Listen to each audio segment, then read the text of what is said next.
다 함께 기도하심으로 4월 30일 화요일 매일 예배 시작하겠습니다. 기도합니다. 사랑과 은혜가 풍성하신 하나님 아버지 감사합니다. 오늘도 매일 예배를 통하여서 우리가 하나님 앞에 예배하며 나아갈 수 있게 하시니 감사합니다. 오늘도 주님께서 우리의 예배 가운데 거룩한 임재를 우리가 소망하며 나아갑니다. 하나님께서 우리의 심령 가운데 기쁨이 넘치게 하시고 예배를 통하여 오늘도 우리가 살아갈 힘과 능력을 더하여 주시옵소서. 사랑하는 성도님들의 삶을 위해서 기도합니다. 때에 따라 도우시고 채우시는 하나님의 손길을 경험하게 하시고 정말 우리 모두가 말씀을 통하여 시냇가에 심긴 나무처럼 우리가 철을 따라서 과실을 맺는 귀한 주님의 복된 백성들 되게 허락하여 주시옵소서.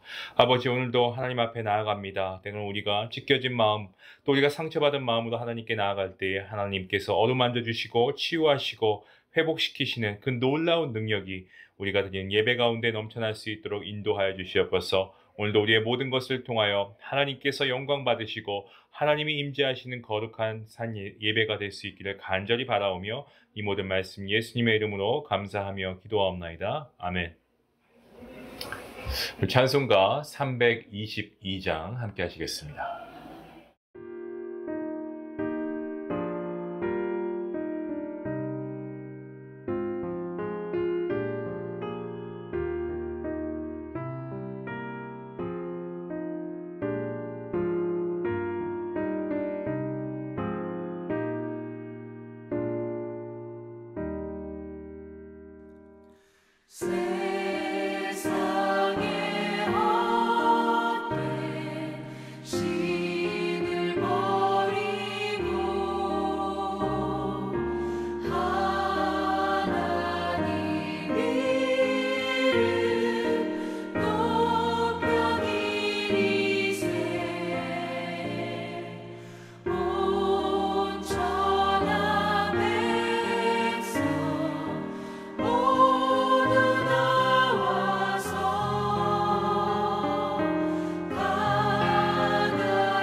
오늘 말씀은 열왕기상 11장 26절부터 43절까지의 말씀입니다.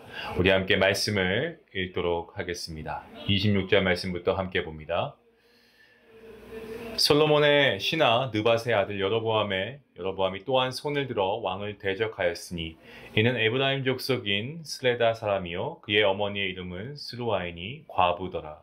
그의 손을 들어 왕을 대적하는 까닭은 이러하니라. 솔로몬이 밀로를 건축하고 그의 아버지 다윗의 성읍이 무너진 것을 수축하였는데 이 사람 여로보암은 큰 용사라.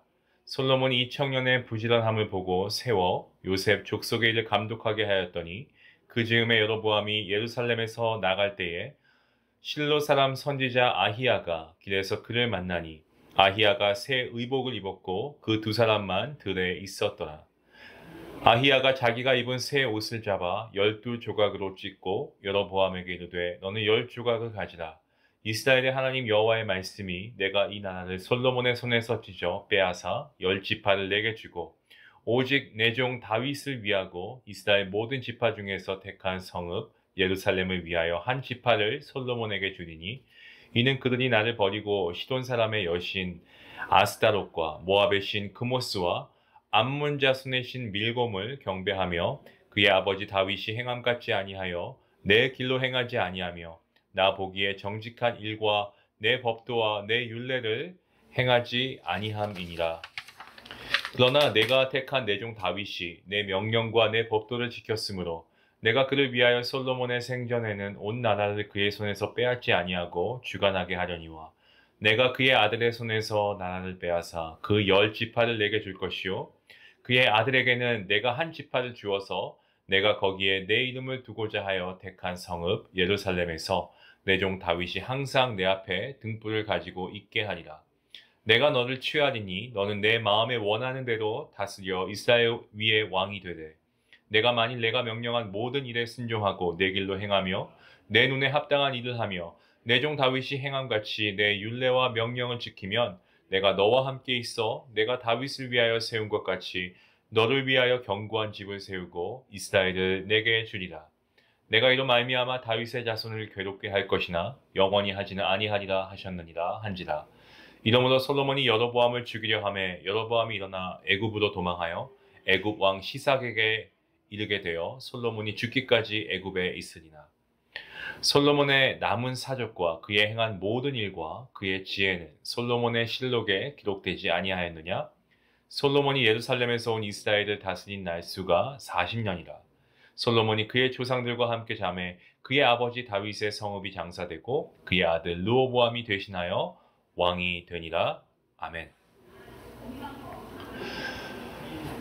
우리가 어제 살펴본 열왕기상의 본문은 이 하닷과 르손이라고 하는 솔로몬의 두 대적자를 소개했습니다. 자, 그런데 에돔 사람 하닷과 시리아의 왕 르손은 이스라엘 외부에 존재하는 대적자였습니다. 그것에 반해서 오늘 본문에 나오고 있는 인물, 이 여로보암은 그 역시 솔로몬의 대적자이긴 합니다만 이스라엘 외부가 아니고 이스라엘 내부에 있었던, 이스라엘 안에 있었던 존재하는 그러한 대적자입니다. 어제 본문에서는 하나님께서 이스라엘 외부의 두 대적자를 일으키셨다라고 한다면 오늘 본문을 보시면 여기에서는 이스라엘 안에, 이스라엘 내부에서 한 대적자를 세우셨습니다. 이스라엘 외부의 두 대적자보다 이스라엘 내부의 한 대적자가 훨씬 더 솔로몬에게 치명적인 대적자입니다. 왜 그렇습니까? 이스라엘 외부의 대적자는 이스라엘을 공격하기 때문에 오히려 이스라엘 내부를 더 결속시키는 그런 역할을 할 수가 있지 않나요? 하지만 이스라엘 내부의 대적자는 솔로몬 왕국 안에서 언제 터질지 모르는 그야말로 시한폭탄과 다름이 없습니다. 오늘 본문 28절 말씀에 이렇게 기록하고 있습니다. 이 사람 여로보암은 큰 용사라. 솔로몬이 이 청년의 부지런함을 보고 세워 요셉 족속의 일을 감독하게 하였더니, 말씀을 보시면 솔로몬이 여로보암을 신뢰했다라는 것을 우리가 알 수가 있습니다. 자, 그런데 솔로몬은 자신이 믿었던 여로보암으로부터 배신을 당하게 됩니다. 이스라엘 외부의 두 대적자인 하닷과 르손보다도 이스라엘 안에 있는 이스라엘 내부의 여로보암이 솔로몬에게 더 치명적인 대적자였다라는 것입니다. 어제 본문처럼 여로보암 역시 하나님이 일으키신 솔로몬의 대적자입니다. 이것은 여로보암이 선지자 아히야로부터 신탁을 받았다라는 사실에서 알 수가 있습니다. 오늘 본문 29절에서 31절까지 말씀을 보시면 선지자 아이야가 자신의 새 옷을 12조각으로 찢는 그런 상징적인 행위를 행하고 있는 것을 보게 되는데요. 그리고 31절 하반절에서부터 39절까지 말씀에서는 이 선지자 아히야가 자신의 상징적인 행위를 말씀으로 해석해 줍니다. 선지자 아히야의 해석을 보면 여로보암이 이스라엘 12지파 중 10지파를 취하여서 북이스라엘의 왕이 될 것이라고 말하고 있습니다. 그런데 여로보암이 북이스라엘의 왕이 된다는 약속 중에는 아주 놀라운 약속이 포함되어 있습니다. 제가 오늘 본문 38절 말씀을 다시 한번 봉독해 드리겠습니다. 내가 만일 내가 명령한 모든 일에 순종하고 내 길로 행하며 내 눈에 합당한 일을 하며 내 종 다윗이 행함같이 내 율례와 명령을 지키면 내가 너와 함께 있어 내가 다윗을 위하여 세운 것 같이 너를 위하여 견고한 집을 세우고 이스라엘을 너에게 주리라. 말씀을 보시면 여로보암은 다윗이 받은 약속과 아주 유사한 그러한 약속을 받았습니다. 여로보암이 받은 약속은 만일 여로보암이 다윗처럼 하나님께 순종한다라고 하면 여로보암은 제2의 다윗이 될 수 있다라고 하는 의미이기도 합니다. 이처럼 매우 놀라운 약속을 이 선지자 아히야를 통해서 여로보암이 받은 것입니다. 하나님께서 이스라엘 왕국을 두 나라로 나누어 여로보암에게 10지파를 주신 이유는요, 솔로몬의 우상 숭배 때문에 그렇습니다. 오늘 본문도 역시 본문 33절에서 우상 숭배에 대한 책망이 나옵니다. 본문 33절 말씀에 이렇게 기록하고 있습니다. 이는 그들이 나를 버리고 사돈 사람의 여신 아스타롯과 모압의 신 그모스와 암몬 자손의 신 밀곰을 경배하며 그의 아버지 다윗이 행함같이 아니하여 내 길로 행하지 아니하며 나 보기에 정직한 일과 내 법도와 내 율례를 행하지 아니함이니라. 우상 숭배를 말하는 33절의 말씀과 거의 비슷한 말씀이 이 같은 장 11장 5절에서 7절까지 나옵니다. 자, 그런데 이 두 말씀에 아주 미묘하지만 그 차이점이 있는데요. 그 차이점이 뭐냐라고 하면은 이 주어의 변화입니다. 11장 5절에서 7절까지에서는 이 주어가 이 솔로몬, 바로 그 개인이었습니다. 하지만 오늘 11장 33절 말씀을 보시면 여기서는 주어가 솔로몬 개인이 아니고요. 그들이라고 불리는 일반 백성들입니다. 그러니까 주어의 변화는 우상 숭배가 솔로몬 왕으로부터 시작해서 일반 백성으로 퍼져나갔다라는 거죠. 어제도 말씀드렸습니다만 죄는 이 번지고 확산이 됩니다. 죄는 한 개인에게 머물지 않고 전체로 퍼져나가는 힘이 있습니다. 죄는 계속해서 퍼뜨려집니다. 확산됩니다. 솔로몬 왕이 우상 숭배를 시작했습니다. 하지만 이제는 일반 백성들도요, 솔로몬처럼 똑같이 우상 숭배에 빠져 있습니다. 그래서 하나님께서 이스라엘 왕국을 각각 12지파와 2지파로 나누신 겁니다. 하나님께서 이스라엘 왕국을 10지파와 2지파로 나누셨다는 말씀입니다.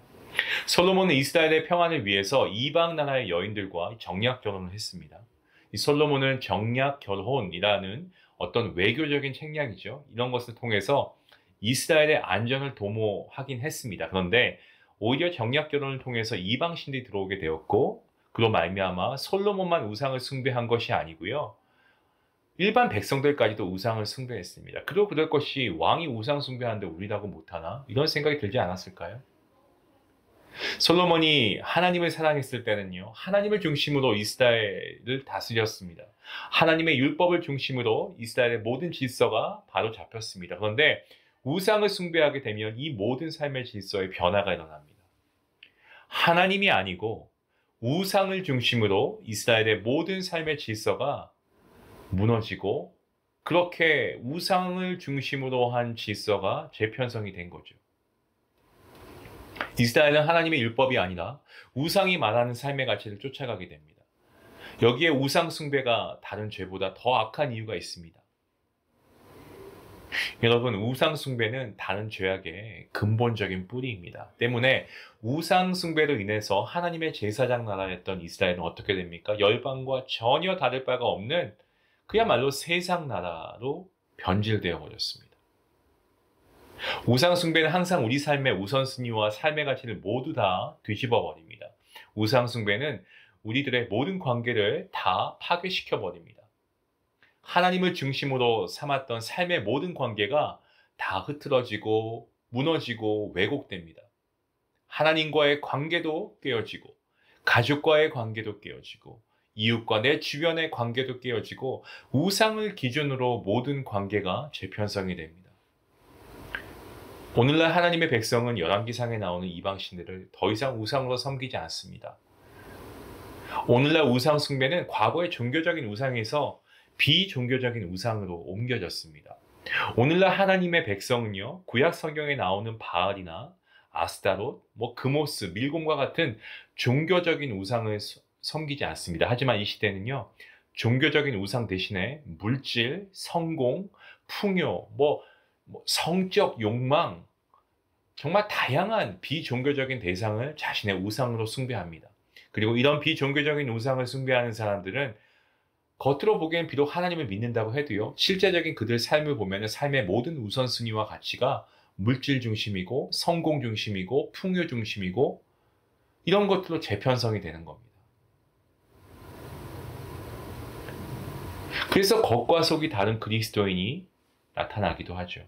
겉으로 하나님을 믿습니다. 하지만 속으로 물질을 숭배하고, 성공을 숭배하고, 풍요를 숭배합니다.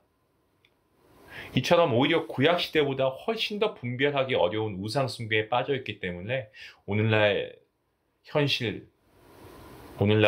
이 교회가 하나님의 교회답지 못한 그런 이유가 바로 여기 있습니다. 또한 이런 비종교적인 우상을 기독교의 이름으로 교묘하게 보장해 주고요. 또 하나님의 말씀으로 신앙적 근거를 만들어 주기도 합니다. 그래서 우리가 목격하는 현실의 교회는 세상과 별반 다르지 않은 세속적인 모습이 많이 나타나는 경우들도 있죠. 여러분의 삶의 우선순위는 무엇입니까? 여러분이 끊임없이 추구하고 여러분이 매일같이 갈망하는 것은 과연 어떤 것이 있습니까? 우리의 삶의 가치를 과연 어디에 두고 우리는 살아가고 있나요?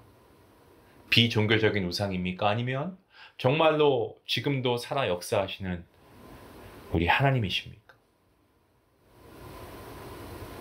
세상에 만연한 세속적 가치관을 가지고 신앙으로 위장하며 살고 있지는 않습니까? 아니면 하나님의 진리의 말씀을 쫓아서 정말 진정한 하나님의 백성으로 살고 계십니까?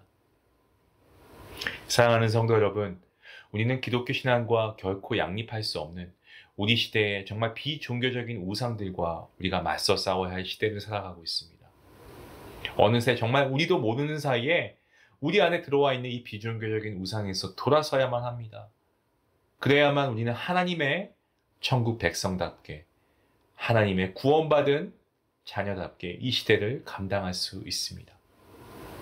하나님의 은혜로, 그리고 하나님의 능력의 말씀으로 정말 우리가 이 비종교적인 우상과의 이런 영적인 전투, 우리가 승리하며 나아가야 할 줄로 믿습니다. 여러분, 오늘 말씀을 우리가 잘 기억하면서 우리가 맞서 싸워야 할 대상이 무엇인지 우리가 분명히 오늘 말씀을 통해서 알게 되었습니다. 그렇다면 이제 우리가 해야 할 것은 이 시간 우리의 눈을 열어주시게 해달라고 하나님께 기도하십시오. 그리고 이 세상의 우상을 보게 해달라고 기도하시고 우리의 삶의 물질과 성공, 풍요, 명예 이런 것들이 신앙으로 위장해서 우상 숭배하고 있는 것이 아닌지 우리가 정말 성령님의 도우심으로 우리의 삶의 우선순위가 재정비될 수 있기를 원합니다. 이 세상의 유일한 신은, 참된 신은 하나님 한 분인 줄로 믿습니다. 그 믿음을 가지고 오늘 우리가 세상의 모든 비종교적인 우상들을 우리가 다 무너뜨리는 귀한 능력 있는 주님의 복음의 성도들 될 수 있기를 주님의 이름으로 간절히 축원합니다. 기도하시겠습니다. 하나님 감사합니다.